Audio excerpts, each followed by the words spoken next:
I've coached a lot of seasons, I've coached a lot of games and a lot of teams, and there's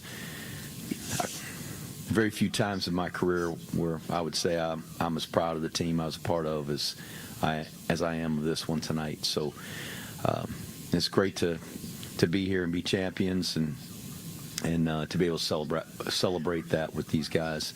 Our senior class, what they've meant to this program, what they've meant to this team, there was just a raw determination in their spirit to get this program back to a championship level, and certainly to be able to call ourselves champions tonight is pretty fantastic. So I'm proud of these guys, and we're enjoying the victory here for a little bit before we get ready for the biggest game of the year next week.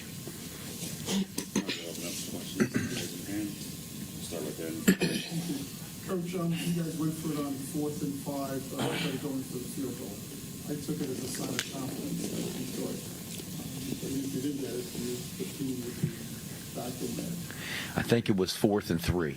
I think we could get the first down there, or no, maybe it was on the 3-yard line. I can't remember. I knew the number. The number was 3. 4th and 3 from the 4. I knew it was 3. And our go number was 3. So, we've been in that situation before, and unfortunately we didn't make it. They stopped us. And, as it turns out, you can call the analytics guys later on tonight, and they'll tell you, you didn't make it, but you had them inside the 5-yard line, which is a really tough place to operate as an offense, and we got to pick. And maybe if we kick the field goal there and we kick off and they got the ball at the 25, or we weren't doing a great job of kicking off and getting stopped. We had a couple times, but they returned one out to the 35 and one out to the 40.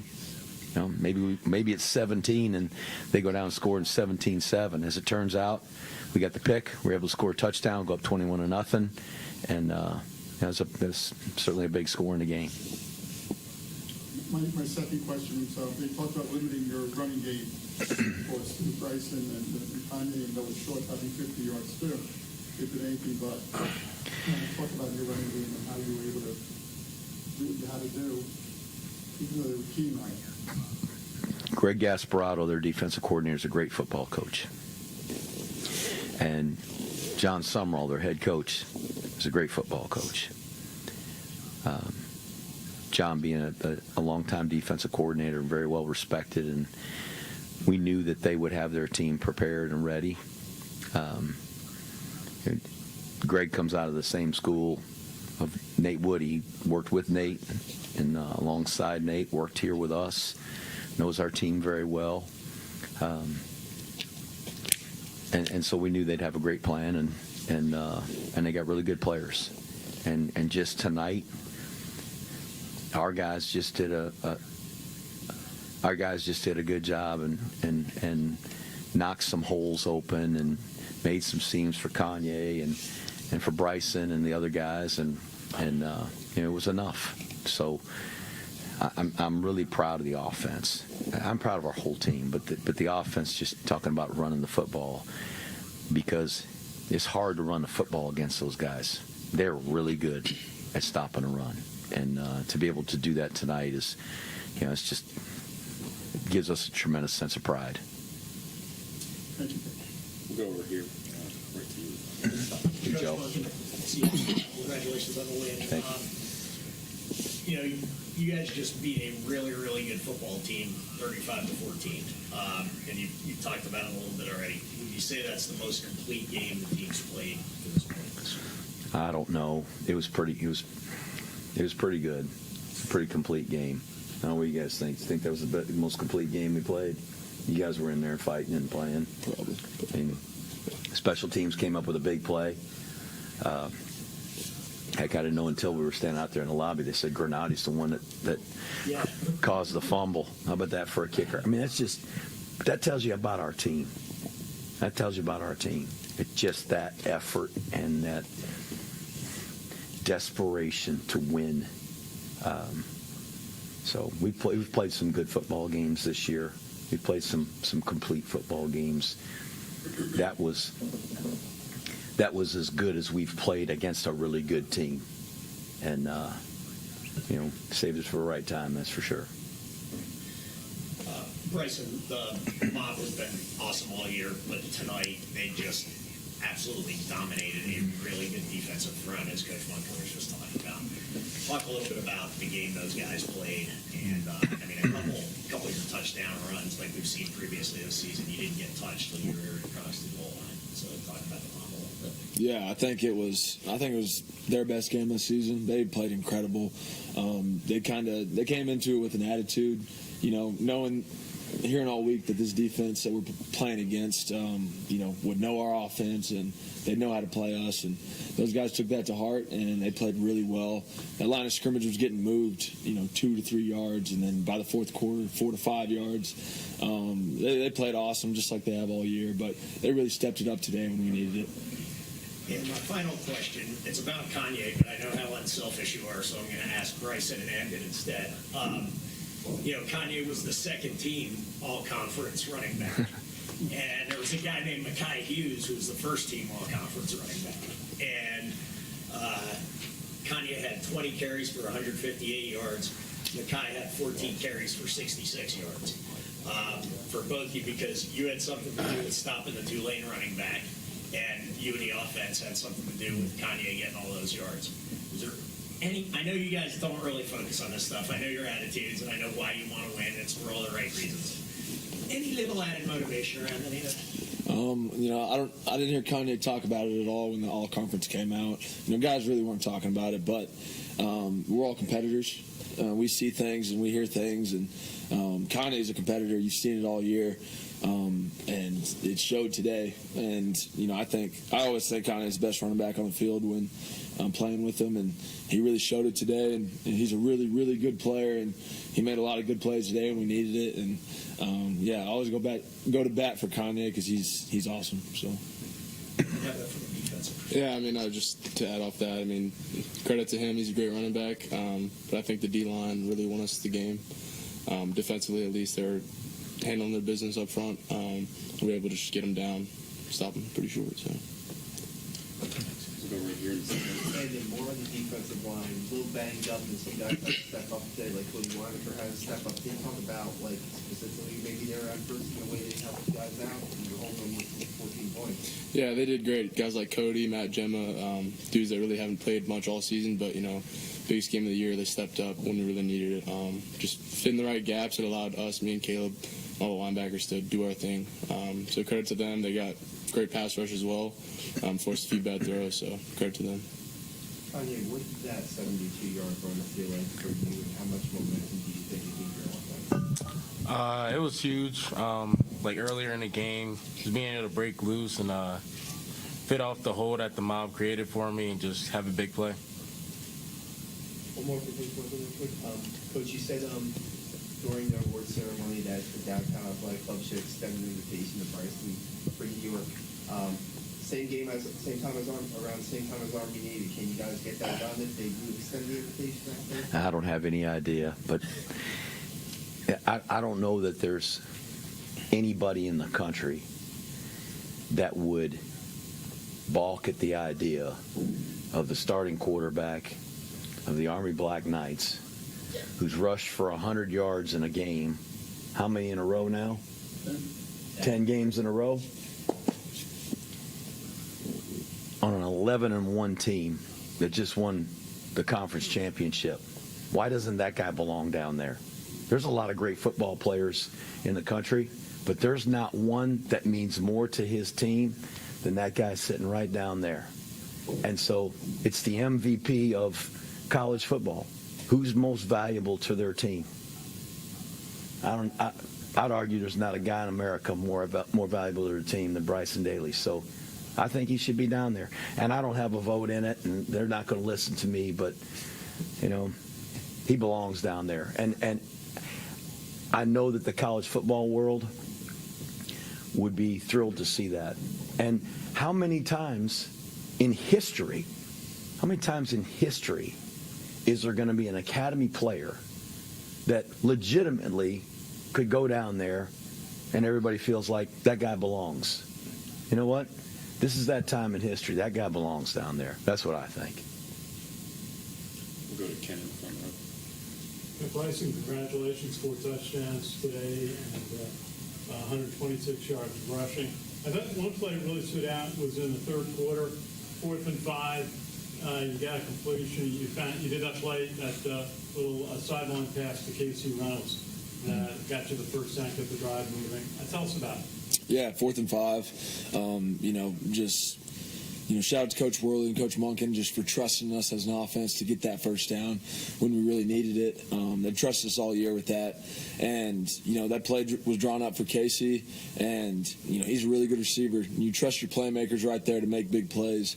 We only threw the ball twice today, but we have so much trust in Casey and his ability to get open that, we were able to get him the ball, and he was wide open because he ran such a good route. So he's a really good receiver. Doesn't get utilized, as much in this offense, but he's a really, really good player, and we trust him. And just to ask you about your interception, it was 14-0. The offense had just gotten stopped, and so you got the ball back to your offense, and then they went back towards maybe 21-0. Tell us about that play. How did it feel? It's surreal, being able to make a play. I'm really blessed to be in the right place at the right time, but once again, credit to the D-line. They had a great rush, forced the quarterback to get the ball out of his hands, and I just happened to be in the right spot. So. Just ask you, again, in the third quarter, you got to stop on 4th and 8. It's only took a penalty, but you were able to stop him on a 4th and 8, and then the offense went back to work to make it 35-7. Yeah, it's so great, being able to get a stop and knowing the offense is going to do their thing, take, half a quarter or a quarter off the clock.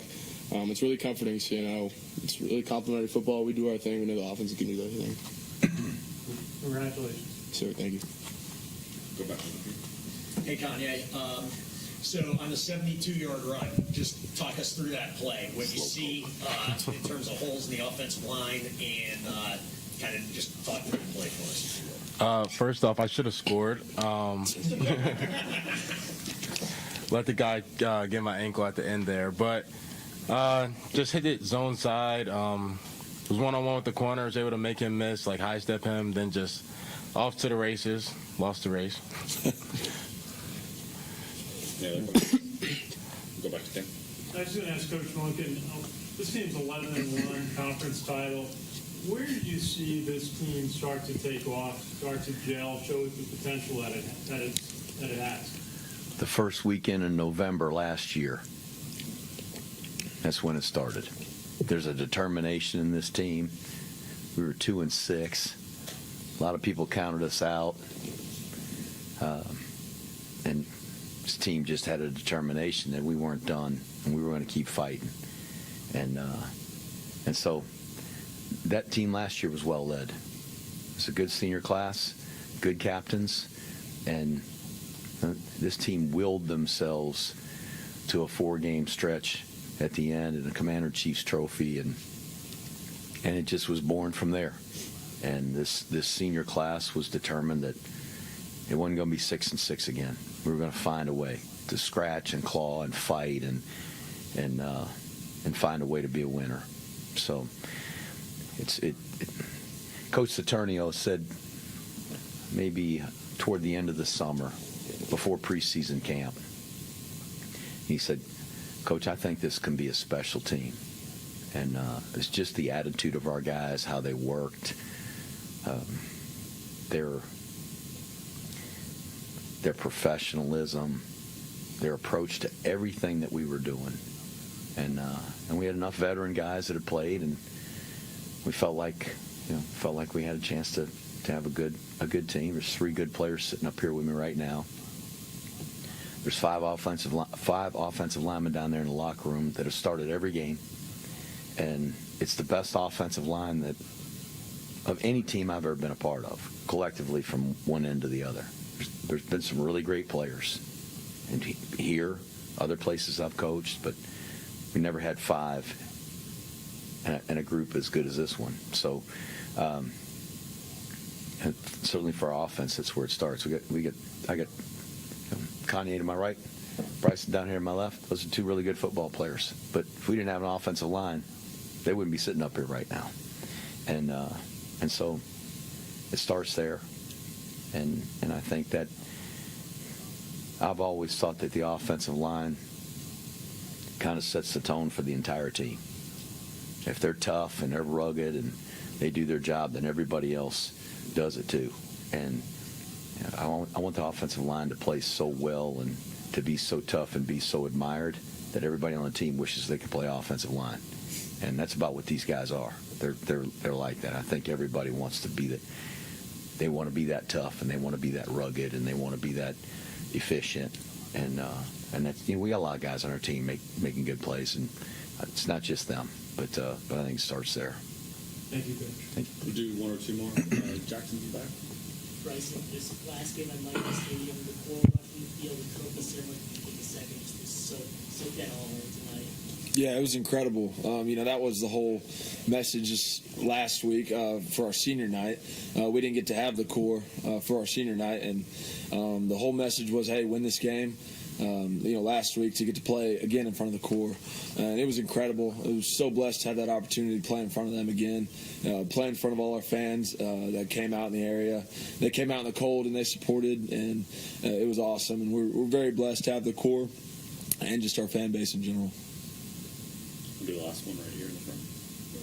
Coach, I got to ask the question. You have a message for the college football committee, the playoff committee?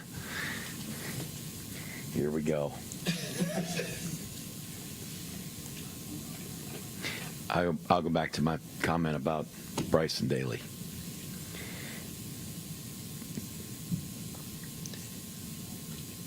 At this moment, I think there's 8 teams in the country that have won 11 games. At this moment, 8. All of the others have played 12 regular season games, and one of them tonight played a conference championship as well. This team played 11 regular season games. We've beaten everybody they put in front of us except for the number 4 team in the country, and they beat the pants off us. I get it. They beat the pants off us, but we've beaten everybody else. Just beat another bowl team tonight. And who in college football, who around America wouldn't be excited to see the Army Black Knights in the playoff? I think everybody would. It's a unique, different brand of football. And everybody in America can cheer for their home state team and their alma mater and still cheer for Army. And I think there would be a lot of excitement to have this team in the playoff. Now, again, I don't make that decision, and there's a committee that's charged with doing that. But I think this team could compete as well as any group of 5 team in the country in the playoff. And I don't know. I don't know what would happen when we get in there. We'd only be able to find out if we win. But to have a team like this that's won as many games as we have, performing like we have, I would love for the college playoff committee college football playoff committee to give us some consideration. Certainly, Boise State's got a great team, and they've kind of been up there in the ranks and all that. So I get it, but I'd love to see this team get a crack at it, and the way they're playing and the determination that they play with, the confidence they play with, we give somebody some hell. I know that. I'll do one quick one over here. Oh yes. Who are you going to ask the question to? That's the key. Who you want to ask? Coach Monken. Yeah. You go with the easy guy, don't you? What do you think your team could have improved heading into the Navy game? What do we need to improve on? Well, I have to look at some film tonight, but we had a couple of times in the open field where we had got the ball on the perimeter, and we were supposed to block guys out there on the perimeter, and we didn't do a great job all the time of sustaining those blocks. We probably left some yards out there with those blocks. And then defensively, we had a chance to make some plays in the open field with some tackles. The first touchdown of the game at the end of the second quarter was one where we had a big missed tackle, and this certainly got to improve. We got to make those plays on the perimeter for sure. So that's at least one area that we can improve on. I'm sure when I look at the film here in about 30 minutes, I'll find 115 other things. Good question. Thank you, John. Be Navy. Go enjoy, guys. Good luck next week.